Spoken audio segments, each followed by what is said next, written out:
Assalamu alaikum wa rahmatullahi wa barakatuh, and welcome to another edition of Hilaal Live from the Cape Town studios. My name is Luqman Shadrack. Thanks for joining us on Channel 347 and on our live stream, www.hilal.tv. As we do on a Wednesday, we invite part of the Soul series in studio once again, Fadwa Booley. Assalamu alaikum. Walaikum salam. Shukr so much for joining us. We've also got fine. the WhatsApp line open, and we'd like our viewers to correspond with us on the WhatsApp line 079 085 2511 079 085 2511. So we've had the series for a couple of weeks now, and today's topic that we'd like to discuss is forgiveness. Now, this is a very sensitive one because there's so much we can talk about, and I don't think half an hour is going to do the trick. But let's try and get to some of the fundamentals surrounding forgiveness. Now, in your opinion and in your expertise, how does forgiveness, or what does forgiveness mean, especially in our Islamic faith? And how is it maybe emphasized in Quran and maybe Hadith? Okay, so forgiveness. If you look at Hajj, what's Hajj about? All about forgiveness. All about forgiveness. All about look at the day of Arafah. We're standing on that beautiful plains of Arafah. Everyone in white, and what are we doing? We pleading to Allah for forgiveness. So, who do we actually need forgiveness from? From people or from Allah? Oh, definitely from Allah. Right. So, all the healing modalities that I've come across and studied, only the one that I've come across is Dr. John DeMartini, where he says we don't need to forgive anybody because that served a purpose, right? Wow. And it makes sense. Very harsh, but it does make sense. So I'm going to elaborate on that. Coming back, the Nabi Sallallahu Alaihi Wasallam said you forgive, but you don't forget. Right? That's hadith. You forgive. So if you're not going to forget, if you're going to forget and you say, oh, I forgive and forget, you're going to run in that same thing. Because what Allah did in that moment of someone hurting you or overstepping a boundary or something, what that did was it has taught you where to heal. Right? So obviously, if you look at abuse cases, I can't even comprehend, right? If you look at sexual abuse, all the types of different abuse, that victim needs to forgive, but it's so hard. And we're in the 16 days of activism against GBV, the campaign that's going on right now as well. Absolutely. Very close to our hearts in South Africa. And then we look at the Palestine genocide that's happening around the world. Not only Palestine, we're looking at Congo, we're looking at all the other genocides that's happened. And you know what's so sad about it is these people don't even seek forgiveness. Yeah. You know, they just move on with their life and they say, oh, you must get over it. Oh, you must get over it. And the thing is, you can't get over something if you haven't healed it. Yeah. And I had a client coming into this common thread was the last 2-3 weeks about forgiveness. People asking me, how do I forgive? They say, I must forgive. So, like I said, the healing world tells you, oh, you need to forgive and you need to move on. But how do you actually forgive? If somebody has hurt you so badly, because now you're sitting with that pain, some people go on a loop, and that loop will be some days you find it will go back to square one, and that memories are so fresh, and it comes again, and you go down that path of, I should have done this, and I could have done this, and why didn't I do this?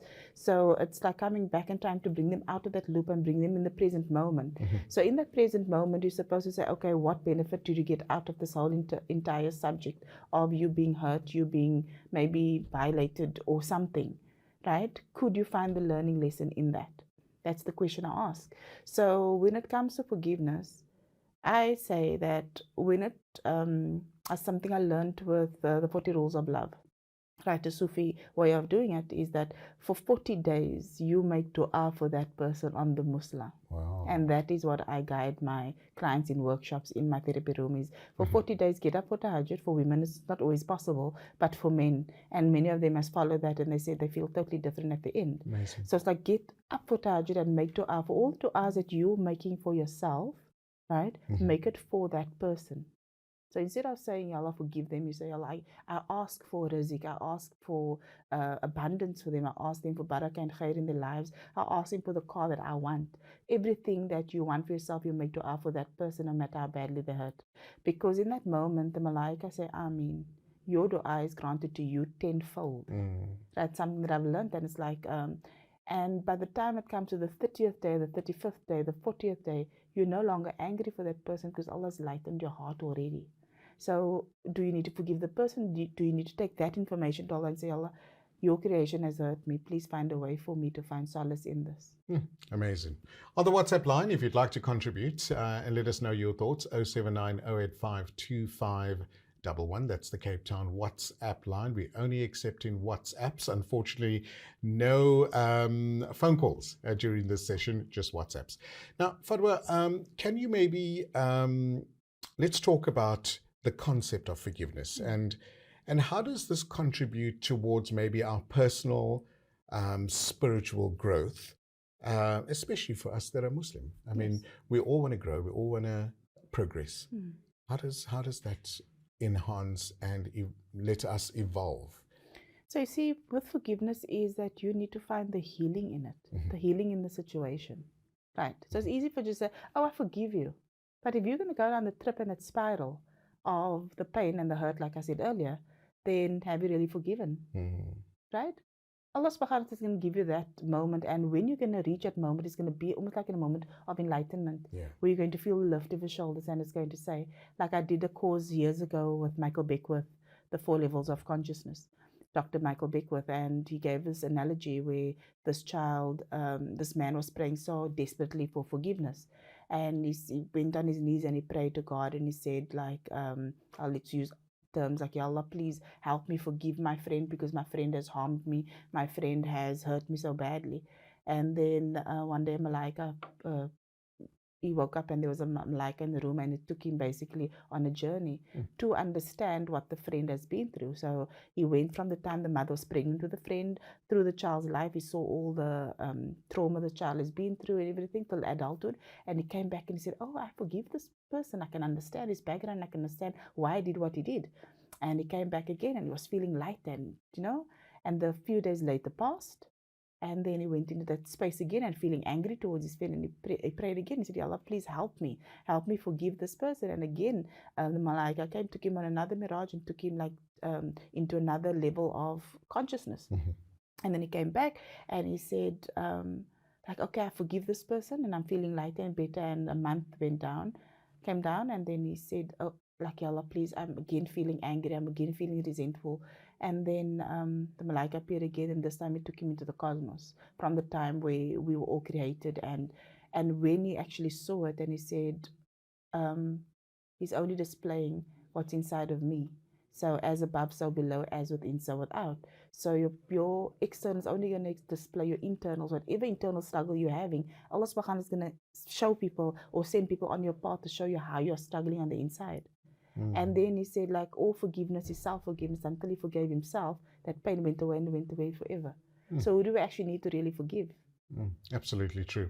We're chatting to Fadwa Booley on the Soul series. Tonight's topic is forgiveness. Join us on the WhatsApp line 079 085 2511 and let us know some of your thoughts or maybe experiences where you had to forgive someone or even be forgiven. And what does that process mean to you, especially? Speaking about our Nabi, our Prophet, peace be upon him, what are some of the teachings? What are some of the examples that he's given around forgiveness? So like I said, he said you forgive, but you don't forget, right? And look at his life. He was like just like the perfect example. He went through so many trials and tribulations, and yet they reported that he still had a smile on his face. He was still welcoming to people. He was such a beautiful character. So when somebody shows you the character, Allah's showing you the character. That's what you need to take note of. So I had a client in the week, and she said that her spouse is like telling her that he will forgive her. She needs to just move on from now, right? And forget the past because he forgot the past already. And then she said, how do I do that? I said, it's impossible to do that because you need to heal the things that has been really hurt. So now it comes to the case of compatibility as well. Now, with compatibility, there's somebody in that relationship which I was explaining to her that is going to compromise. So who was the one compromising? She was the one compromising through the entire relationship. Okay. So the one that's compromising, you need to ask what you're compromising, how important it is to you. So a lot of marriage counselors say, no, you need to compromise, you need to find compromise. But there's going to be one that is going to be compromising. And in this case, it was her. She was busy compromising, and the husband takes no responsibility. He takes no accountability. So with forgiveness is responsibility and accountability that comes with it. If you can say wholeheartedly and sincerely say that I messed up there, right? I need your forgiveness. I messed up and I'll do better. So an apology, what is an apology? Is changed behavior. What is forgiveness? Is changed behavior.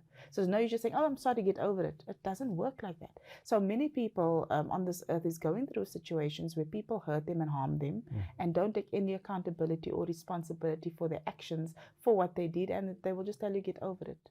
So that is the hard part in the healing, where you now need to accept an apology that you'll never receive. Wow.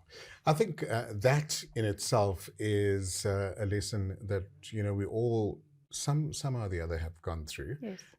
Hearing those words, experiencing those experiences can be a bit difficult.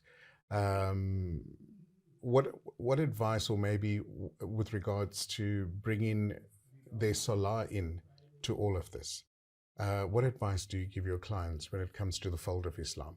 When it comes to the fold of Islam, obviously your salah is important, like your Fajr, Dhuhr, Maghrib, Isha, not Yasr, Maghrib, Isha, right? Then you'll add on. Now you're going to add on to those nafil salahs. You're looking at Salatul Duha. You're looking at Salatul Khaja. You're looking at Tasbih Salah. You're looking at Shukr Salah. You're looking at Salatul Istikhara. You're looking at Salatul Tahajjud. These are the ones that I know. These are the ones that I practice. There's probably much more salahs in that case. So when you're in the case of saying astaghfirullah, that's asking for forgiveness. Like when you look at the Ho'oponopono, this Chinese descent, Asian descent guy that's living in Hawaii that teaches Ho'oponopono, is being in the space of, I'm sorry, please forgive me, I love you, thank you. And by repeating this, you're cleaning up the memories from the time your soul was created. And I mean, this is profound work. I use it all the time. I teach this in my workshops as well, because I've seen the benefits of this. So with salah as well, when you're asking Allah for forgiveness, when you're saying astaghfirullah, and you're asking Allah sincerely for forgiveness, He's cleaning up that memories that you're holding so that you can have direct contact with Him. I got so, you. You know what I mean? Yep. So I'm going to stop right there because we need to continue. We're going to take an ad break. When we come back, we'll chat a bit more to Fadwa Booley. Do join us on the WhatsApp line. It is open 079 085 2511 and be part of this interesting conversation. I've got one or two WhatsApps that have come in and we'll try and cover that after the break. You are still watching Hilaal Live. Assalamu alaikum. Welcome back to Hilaal Live. Thanks for joining us from the Cape Town studios. I'm Luqman Shadrack. In studio, we have Fadwa Booley chatting about the topic forgiveness, and especially in the fold of Islam as well. The WhatsApp line's open, 079 085 2511. You're welcome to send us a WhatsApp regarding this important topic. Maybe you experienced some type of aspect where you've had to ask for forgiveness or request forgiveness as well. And Fadwa, thanks so much for joining us in studio. We've got a WhatsApp that I'd like to start with. I want to get to it before it's too late. WhatsApp come through. I'm not going to mention the person's name. Obviously, it's anonymous. My husband abused me for over 50 years. 50? 50. Wow. Okay. Do I forgive him? He is not stopping and he is very rude. Now, this is obviously spousal challenges that quite a few couples go through. I would imagine this is also something that people wouldn't want to talk about for being ashamed or bringing shame on the family. But it's not about that. It's about this person's safety. We're in the campaign of 16 days of activism for GBV. And this is what it boils down to, whether it's physical, mental. Abuse is abuse. What advice do you have for this WhatsApp?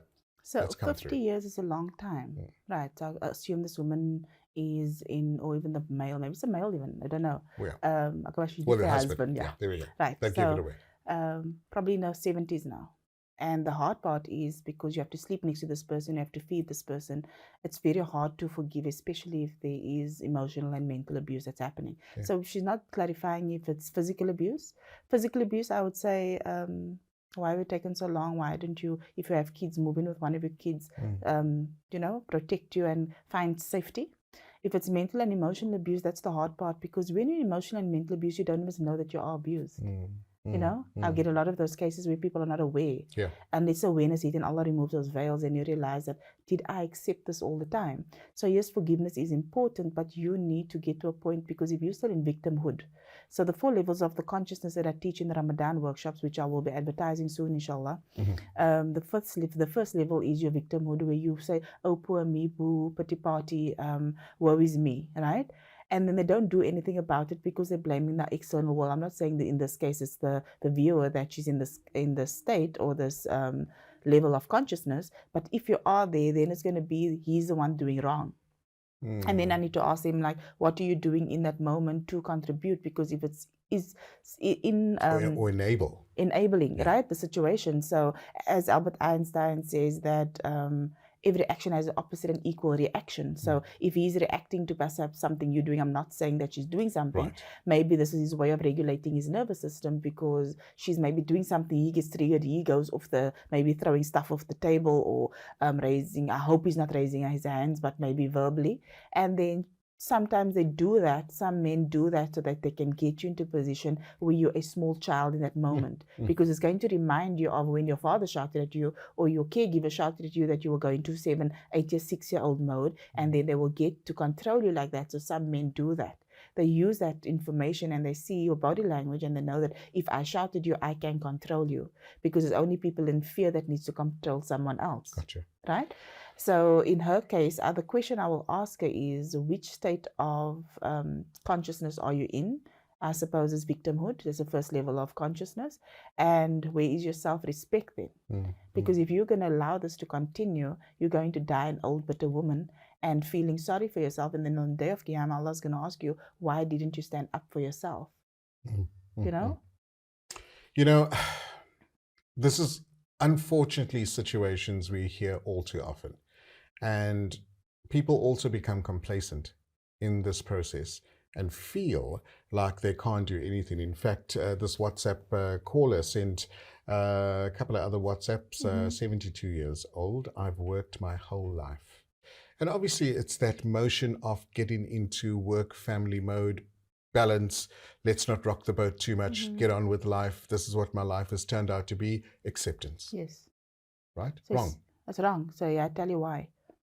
People say we live in a cosmopolitan world. We're not living in a Muslim country. Yeah. Right. This is the excuses that guys tell their wives when they don't nafaka. I've heard this now also a lot.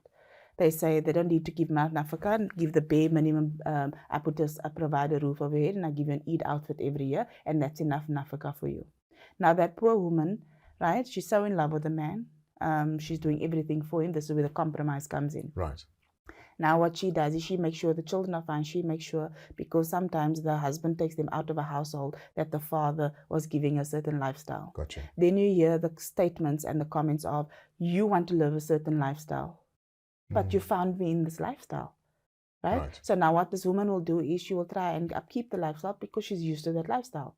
So what these men do is they want to downgrade to their lifestyle. Sure. But what the woman naturally does, I can relate to this woman, I can actually feel her pain, is because she worked the entire life, she put money into the household. She's now 72 years old, she probably doesn't have money on the bank because the money was spent, or money was spent on her husband and the children and making sure that the household was fine. And this is the most cases. I had a lady there today in my therapy room. She was also about 69, 70 years old. She said she wished she made different choices because now in her old age, she doesn't have money stored away because the sheikhs told her don't take out policies. Don't take out retirement annuities. And now she's sitting and she says she just has to rely on Allah right now. She's thinking of what can she do. She's thinking of selling some pots. She's thinking of doing things to supplement whatever money she has saved. Sure. So sorry? So the WhatsApp caller, I just want to say, look, beautiful message. She says that I live for my creator and I went to Makkah with my own money. Alhamdulillah. Alhamdulillah. Therein lies a situation that right from wrong, and you can get yourself out of the situation. Yes. You just need an extra little bit of push. Yes, you need an extra bit of push. So the fact, let's say she goes to Makkah now, right? And when you are there, you need to make a decision on what your life would be like. You need to say, Allah, take me out of the situation and give me the force, the guiding force, and the finances and the barakah and khair to sustain me. Because so many people are in these relationships, and what they do is they they quote the Quran, but they quote the Quran to basically suit them. I get So you. they don't follow the Quran wholeheartedly. So the mistake that we make doesn't mean we're living in a world where it's not an Islamic country. You still need to follow the Quran. I agree. You understand? What advice, Fadwa, does Islam offer to individuals, right, who find it challenging maybe to take that leap to forgive someone? What advice does Islam teach us, particularly, I would imagine, in cases of, where someone's done you wrong, like serious wrongdoing, severe wrongdoing? So, who tested you really? If the test has come from Allah, look at Surah Baqarah, right? This is popping in my mind. Surah Baqarah, Allah says, I sent jinn down to earth to test mankind. 4 levels He tests us on: marriage, our children, our health, and our finances. So let's say you, for instance, wronged me with finances.